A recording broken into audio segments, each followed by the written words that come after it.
Hey, I'm Tyler. And I'm Katie. You're listening to Not-Stalgia. Hey, we're a podcast, and people say we podcast a lot. Is that a Monkees joke? Oh my god, yeah. I don't really know. You might know more about... Okay, Kate, have you seen... Here we come, walking down the street. We get the funniest looks from everyone we meet. Hey, we're the Monkees, and people say we monkey around, but we're too busy singing to put anybody down. The Monkees television series. I have not seen the Monkees television series. However, I had the Monkees. It had to be like a greatest hits CD that you could buy like at Kmart. And I had it. And for like 6 months, I decided that the Monkees were going to be like incorporated into my sense of self. And you know, in like 5th grade music class, general music class, when you have to do a report on like a music group or a composer or something. Yes. Did you do that? Yeah, I did George Clinton. You did George Clinton? You picked George Clinton of your own volition? I did. For this project, you could pick anybody you wanted, and everybody was picking, like, Michelle Branch, you know, and, like, Nelly Furtado, and then I picked the Monkees, further cementing myself as a social pariah. You absolute weirdo. Did it look like this? It sure did. This is the... Okay, so, the Monkees' greatest hits... They're going all in on like late 90s, early 2000s, like 60s flower child nostalgia. Yep. Wow. Do you want to know which monkey I had a crush on? Yeah. Why don't you guess and then I'll tell you. First of all, who can you name all 4 Monkees? Because I sure can't. I don't think I can either. Who do you know? There's Pete. Okay. Which one's Pete? I think he's the blonde one. This guy? Yeah, that's Pete, I think. On the greatest hits, he's on the right in a blue turtleneck. And then there's Davy Jones, and he's the only one that matters. Is that who you had a crush on? Obviously. He's the cute one, like he's the Paul. But that means you think Paul McCartney's the cute Beatle. That's some interesting information. Actually, I think Ringo is the cute Beatle, but everybody else thinks that Paul is the cute Beatle. I think Ringo's the cutest Beatle. Go ahead. Fight me. Wow. I think he's cute because of his heart on the inside. It certainly wasn't John Lennon cute on the inside. No, he's not a good man. He's out there beating people. He was not a nice person in real life. John Lennon's ghost, fight me. And George Harrison, he looks like he would be mean to a barista. So you had the Monkees when he orders his toast and tea. So you had the Monkees. He's also dead. Come at me, George's ghost. You had the Monkees' greatest hits, but you never saw the TV show. Yes, that is correct. You do I feel like I'm testifying before Congress. Well, Kate, the Beatles performed on The Ed Sullivan Show on February 9th, 1964. In July of that same year, their movie A Hard Day's Night was released. And then the following summer, their next movie, Help, came out. So needless to say, in the mid-60s, the Beatles were enormous in both the United Kingdom and the United States. So in 1965, that same year, their second movie, Help, is coming out. A filmmaker named Bob Rafelson and a producer named Bert Schneider, they pitched the idea of a TV show about a fictional boy band around to the networks. Rafelson claims he had this idea before the Beatles existed. Of course you did. Whether or not that's true, because it's possible, but whether or not that's true, the show that ended up getting made, obviously, is heavily influenced by the Beatles. You know, he might have had an idea. There's no proof that he actually had it first. Initially, once they got this idea off the ground, they were going to use a real band called the Lovin' Spoonful. But for whatever reason, that fell through, and they decided instead to invent a band for this TV show. And that's the key to this whole thing. This band was created to make a TV show. They were made in a lab. So first, they cast Davy Jones. Yeah, the cute one. British stage actor, and most recently, before doing the Monkees, he had starred as the Artful Dodger in the Oliver production that was on the West End, and then on Broadway. He really looked like he would be the Artful Dodger. Perfect Artful Dodger. Then, for the other 3 members, they decided to just do an open casting call, and allegedly 400 applicants applied to be in this fake band. It doesn't seem like a lot, but it is before the internet, so they had to read about it in like the paper. Yeah, that's a lot. That's a lot of young men, mop-top young men, auditioning to be in a band. And the advertisement is just like, "Oi, do you want to be in a band?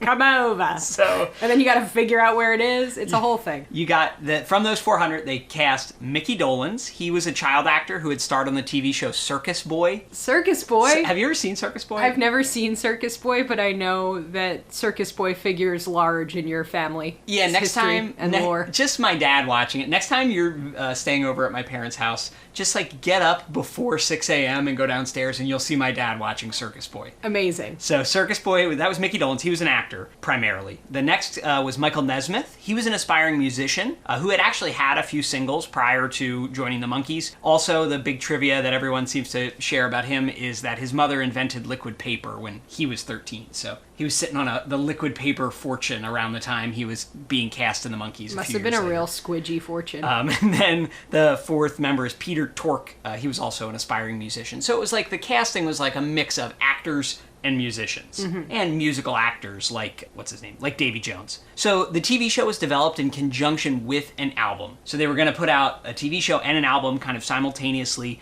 On that first album, most of the songs were written by the songwriting duo Tommy Bryce and Bobby Hart, so the actual Monkees did not write these songs. Okay. They barely played the songs. It was all manufactured. The TV show ran from September 12th, 1966 to March 25th, 1968. It was on NBC, and it ran for 2 seasons and 58 episodes. That first album, which was just called The Monkees, released on October 10th, 1966, a month after the show premiered, so it was all synergy, you know? Yeah. See our show, here's our album. During that shortish run of the show, that 2-year run, they put out 6 albums, and they put more out after. So they continued as a band. It's like the show invented the band continued after the show. By the 3rd album, though, the band members actually were starting to learn their instruments. So they were playing more and more of the songs. Like, eventually they become a real band, which is the most interesting part of this whole thing That is really interesting, right? Because you're like, all right, I guess, to make money, we're going to learn, in air quotes, how to play these instruments. And then you're like, oh, wait, I like playing music. Yeah, and they even start writing. By the 3rd album, they're allowed to write some of the songs, and, it literally transitions to them. And even the ones who were musicians, like, they were not even playing their instruments, Like, that's the thing. They would be just cast in whichever made sense, the show people thought made sense for them. Yeah, they were like, you look like a drummer. Right, exactly. It was on, the Monkees show was on Nick at Night 2 times. It was on from 1987 to 1988, and then it returned from 1996 to 1998. That's, of course, when I caught it. I was a little boy, staying up too late. But I remember this as being very silly. I have very fond memories of this, but I've never revisited it after 1998.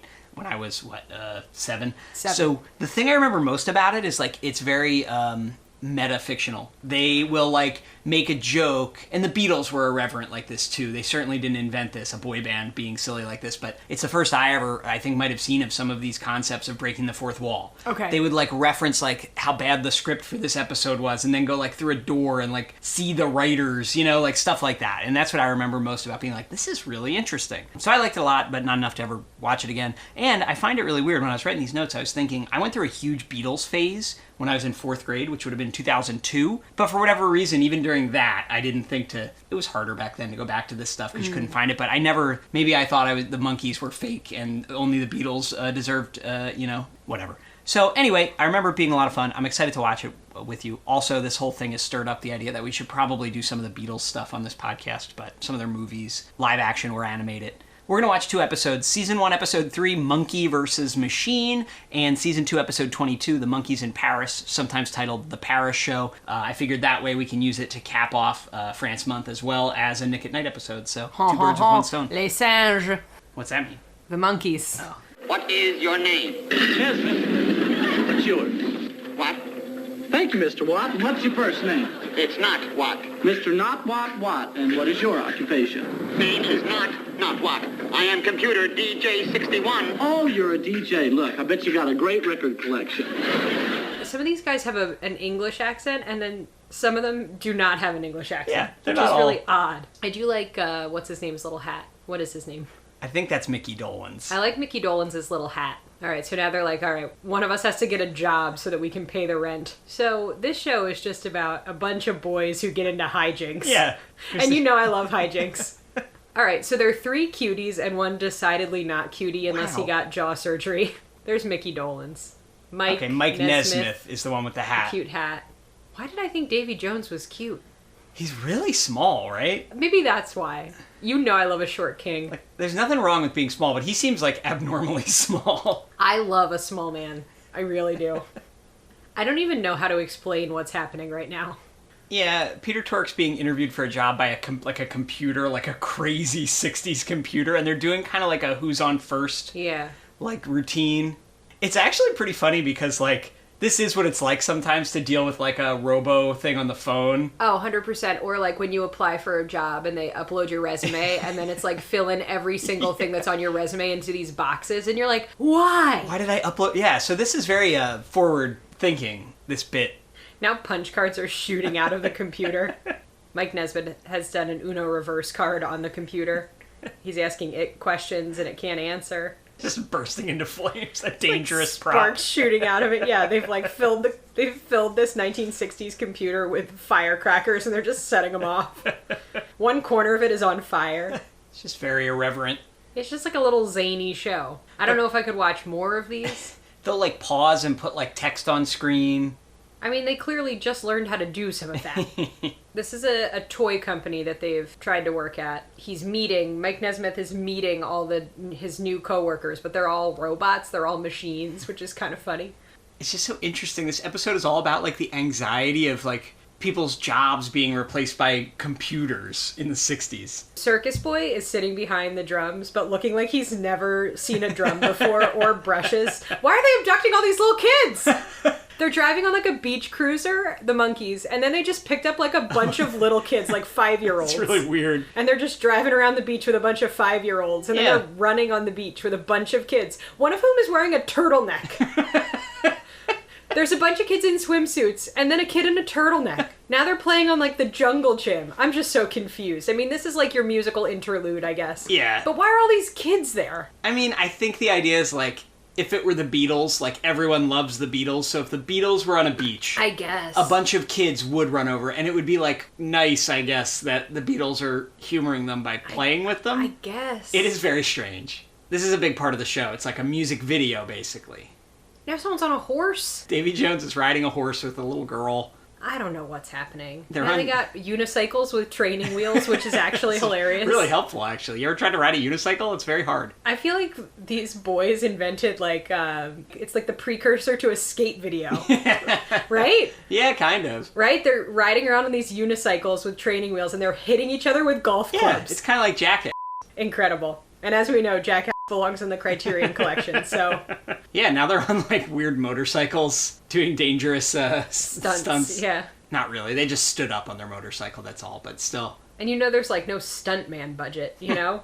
So if, what's-his-name rolls off and wrecks his face, it's over. What kind of accent does Mike Nesmith have? It's kind of like Gilligan from Gilligan's Island meets, like, Wichita. You know, in the context of this episode, he does work for a toy company, and they're doing focus groups. Yeah. So maybe that's why they were hanging out with those kids, but God, it's just like a wall weird. of scary 1970s toys. Yeah, like scary dolls. I genuinely laughed out loud at this. They have the kids coming in to do a focus group, and capitalizing on Davy Jones's tininess, they've dressed him up as a little child. A little boy. With, who is it? Peter Tork As in his, a wig and a dress as his mom. So this guy here is Stan Freberg. He was like a massively successful and influential like comedian at the time. He had like comedy albums. He's like one of Weird Al's biggest influences. He did voices in Looney Tunes. He was like all the male voices that Mel Blanc wasn't. All right, so they're supposed to be focus group testing the toys. And Davy Jones is using a yo-yo, which is like not a high-tech cool toy that they're trying to market. And the kids love it. And then Stan Freberg has taken away the yo-yo. And the kids are beating the shit out of Stan Freberg. Incredible. Why does Circus Boy look so dusty, right? It's like he's got a lot of self-tanner on, maybe? I think he might just be that tan, Kate. I don't think so. I think it's like bad self-tanner. He looks like gray. I'm just struck by how similar this is to like the Jonas Brothers. Oh, absolutely. Hannah Montana. Yeah, like they invented... It's like a very silly show for kids about a band. Uh-huh. Like, I feel like you could show this to a kid and they would watch it. Honestly, like, I've genuinely laughed a couple times. It doesn't feel that badly dated to me. The style of it. The pace. The children. For some reason, this act hasn't gotten old for me, where it's like, the children test the toy, something goes wrong, and then they beat the shit out of Stan Freberg. It's happened thrice. It's the And comedy rule of threes, Kate. It has not gotten old for me. I laughed every single time. Each time one of the Monkees comes in as a kid and Stan Freberg questions it, they kick him in the leg really hard. Also, the Monkees' apartment that they live in is like a beachfront apartment with these huge, beautiful windows. And they're like, this dump, the plaster's falling down. All right, so they've made a boomerang of some kind. I feel like the Monkees aren't musicians, but are they actors?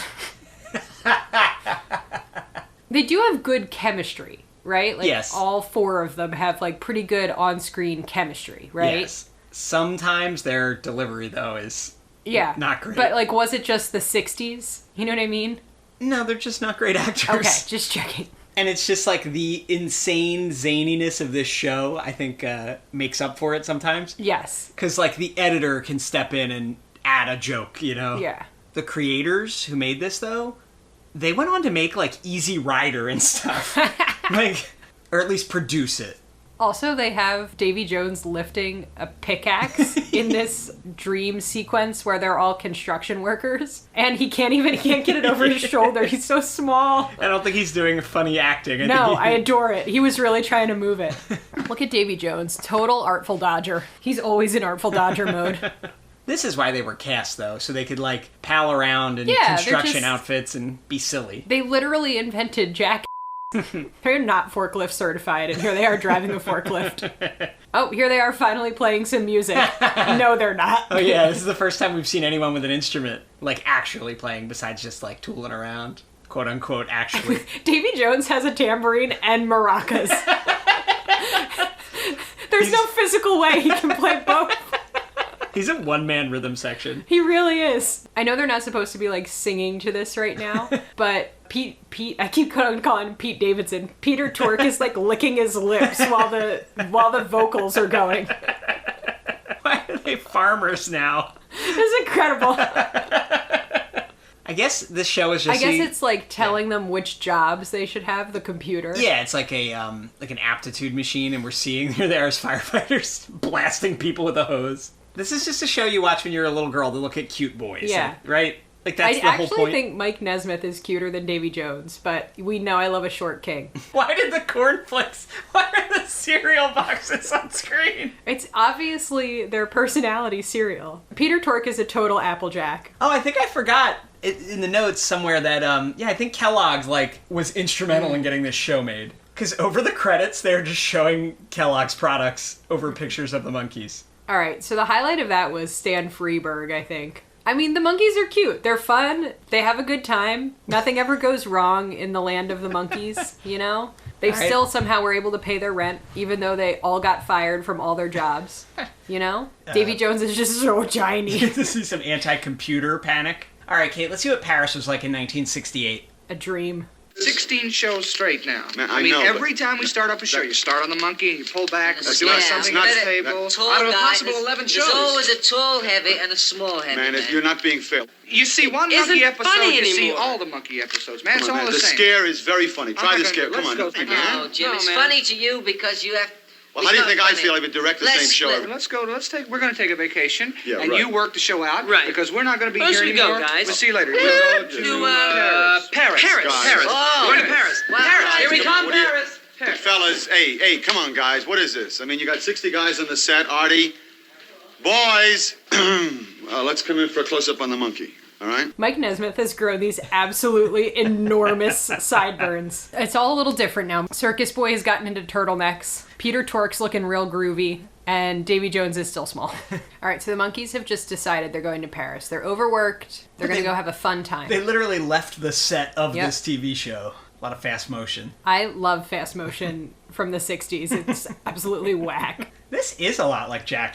Right? They're riding bikes into the ocean. Uh-huh. They're dressing up in It's like kind of silly like- costumes. Just as wholesome at its heart as Jack. You know? I wasn't expecting the Jack connection. Even the opening credits has jokes. Like Yeah, the they're names silly. are coming up wrong and they have to fix it. All right, so here are the Monkees in Paris on tiny motorbikes. These cuts are very, like, TikTok-esque. Yes. The text on screen has made me think that, I'm too. very concerned that the Monkees invented TikTok. Yeah. Young people's attention spans have been bad since at least Always. 1966. Literally always. All right, so all these French women are chasing the Monkees down because they're irresistible. This editing is just really cool for TV in the 60s. Right? It feels like a little experimental film. Yeah. You know? Well, again, these producers are going to go on to work on movies like Easy Rider and stuff, Yeah. like extremely influential, groundbreaking films. So they have it in them. This is just like a lot of footage of like regular French people. Or remember when the Brady Bunch went to Hawaii and it was Yeah. like part travelogue? Yeah. I think that's kind of happening here. They sound so much like the Beatles, it's crazy. Yeah. Well, they were made in a lab, a television lab. Right. It's just so derivative, it's nuts. They didn't put enough growth factor in Davy Jones's test tube, though, when they made him. Now they're just letting all these little guys parkour around. Right? They're like, all right, climb on this truck. And they've clearly cast like 2 French women to be part of the video. And then everyone else, they're like, okay, now just wave, French crowd. Davy Jones just jumped onto a tree. He did parkour. That was amazing. Jumped off like an apple cart onto a tree. All right, so this is a very long montage of the Monkees being chased by French women. Through like a market, like a fresh market. Yeah. The French seem not amused. Did I say the pig's foot? Yeah, they're outside Au Pied du Cochon, What's which that? is like a very famous French restaurant. Oh. Is it still there? Yes. Oh. Did we see it? No, we're poor. It's just a long pantomime segment, right? Yeah. Yeah, since they've arrived in France, the segments of them there, They have not spoken a word. yeah, it's just women menacingly coming onto them. These boys just want to have nice boy time by themselves. They don't want these French women approaching them. These impossibly fashionable late 60s French women. I don't think I've mentioned this yet, but just the late 60s fashion here is Yeah. startling. It's fun- incredible. It was funny enough in the more traditional episode Yeah. we watched first where they're like at least on a set, but now we are literally out in the world. Look at Circus Boy's little blouse. He looks like Robin Hood. Now they're at some kind of like French amusement park. Man, Mike Nesmith's really starting to go bald. They're all just hanging out in a Parisian public garden, smelling flowers, walking hand in hand. Look, even Davy Jones found a small lady to walk with. She's shorter than him. That's amazing. What is she, like 3'10"? Tyler. Look, it's just, they're with their boys, they're with their girls. This whole episode is one extended music video. Yeah, it's wild. All right, so now they're taking their little mopeds through this like French flea market. These French women are indefatigable, chasing them. They haven't eaten, they haven't had a drink of water. Just a cigarette and keep chasing. A cigarette, a small glass of red wine, and they're restored. Overall, the French seem wholly unimpressed by the Monkees. By their shenanigans. This is just a full half-hour episode of the Monkees running from French women. It's incredible. Now they've gotten the slow-mo camera out. Let's just never forget how tiny Davy Jones is. Man, they really love the double exposure for this episode. Look at it. Yeah. It's like almost a triple exposure at this point. How do you double expose a double exposure? Oh my god. What are the women going to do once they catch the men? They're ripping his shirt off. The police are involved. They're beating the women. They are! This effect where they can freeze frame the video for a second, they love it. They've just invented how to do it, clearly. They're very enamored with this effect. All right, so now Circus Boy, can't remember his name, is being carried by this old French man. And, like, just think what that older French gentleman has seen in the 1960s. He's probably, what, in his 70s? Yeah. He's lived through 2 world wars, and he's like, I survived to do this. Now they're doing, like a photo shoot in the cemetery. This is the serious part of the episode. Now the Monkees are all stripping in the back of a truck, while these old French women look on from a second story window. I'm a little tired of it, but I'm impressed they've committed like this. Now they're playing Swanee River and they're riding a bateau mouche. What's happening? It's like they just went on vacation. They're like, we owe an episode to the network, so Yeah. can we just film some nonsense? There's no spoken words or storyline to the French stuff. Bizarre. It's amazing. It's not Mr. Brady stopping to tell us about the ultimate sacrifice No. at Pearl Harbor.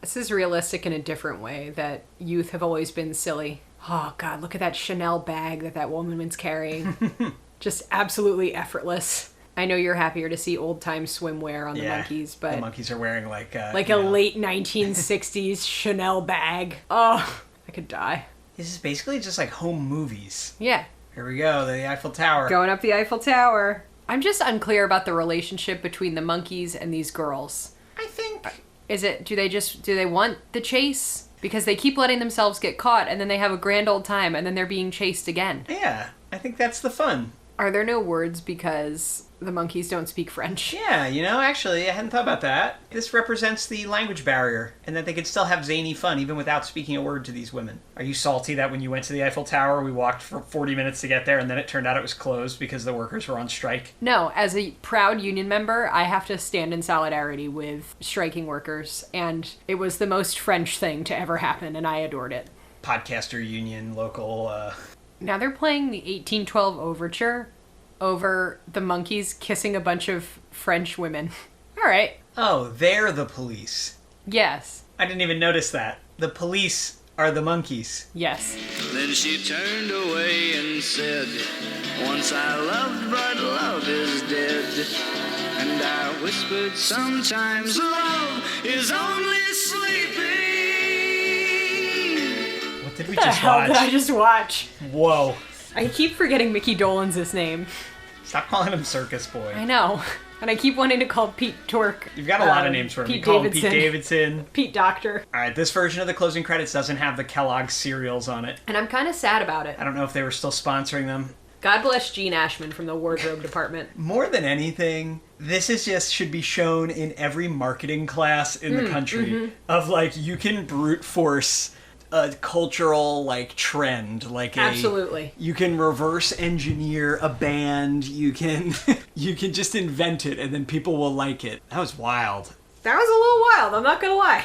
You got a traditional episode with the Monkees versus the Machine, and then the Okay. this Paris. So I liked the traditional episode better. There was obviously dialogue, which helped. I genuinely laughed out loud a couple times at the first episode. A couple of the bits were funny. The weird cuts to the music video was kind of hilarious. The second one literally is just like a travelogue video. Like they just brought like a Super 8 to France. Yeah, the music video portion took over the episode. Yeah. There was almost no dialogue, which I liked for different reasons. I don't think I'll ever watch it again, but this was a fun watch for now. The fashion is absolutely great. I love how small Davy Jones is. Yeah, it's just like a weird like time capsule type thing, right? Like, yeah, I was just impressed by the pace, the kinetic editing.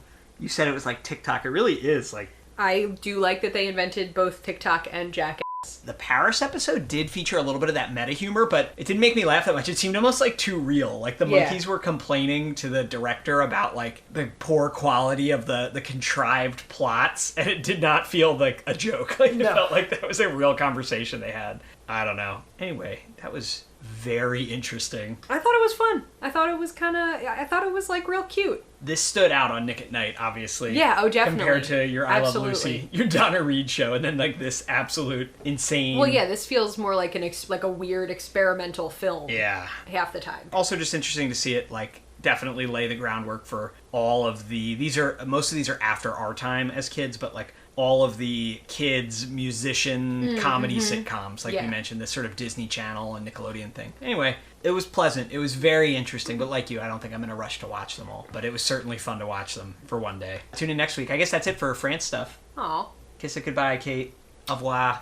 Kiss it on both cheeks, baby. Oh, yeah. And then you can go back for the third cheek if you're in some regions. Baby. What if you do the third Not the cheek? butt cheek. The left, right, left. What if you do a third cheek in a region where it's not acceptable? Is it very forward? No, I mean, I just think they'll weird. just think you're from a different region. Oh.